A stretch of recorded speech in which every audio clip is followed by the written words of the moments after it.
Hey, another video actually that I made for Brighteon, because that's where I reposted the video about fasting, and then I received a comment about, hey, refeeding is actually also important. I think yes, if not as important, more important even than the fast itself, because you can really ruin a fast if you refeed it wrong.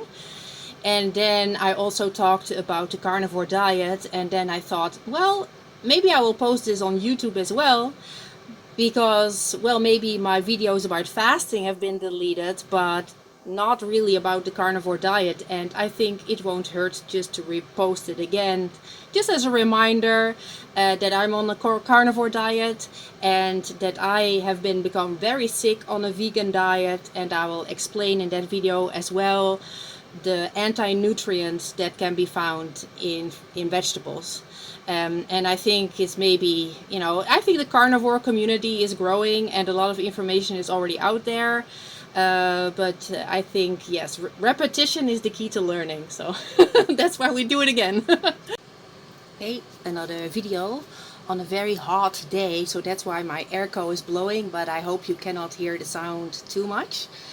But yes, I had to make this video because I had a comment on my fasting video that the refeeding is as important, if not more important, than the fasting itself, because you could totally screw up the fasting if you eat like a copious meal after that. So you have to go slow, small portions, your gastric juices have to be remade again, your body has to be, metabolically reset. And in my case, I'm a carnivore, so I only eat meat. Before you say something, okay, I'll explain why. Because there are plant toxins that are actually toxic to the body and carcinogens. And first of all, oxalates.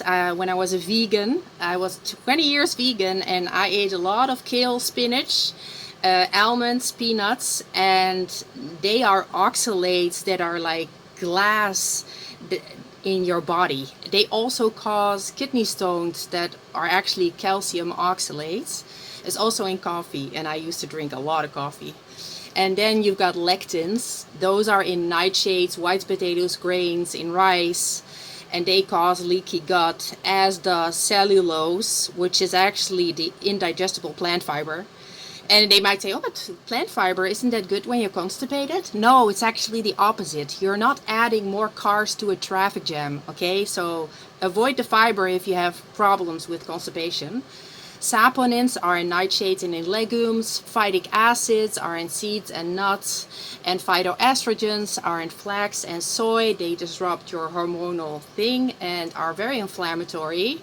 They can cause bloat as well. SIBO is small intestinal bacterial overgrowth. And the bioavailability of plant foods is actually very questionable.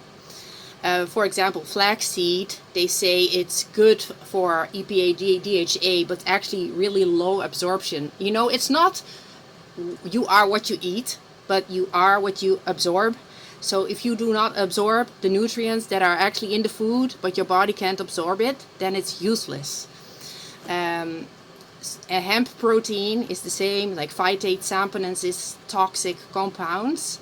So I'm a carnivore, so I eat meat, eggs, and fish.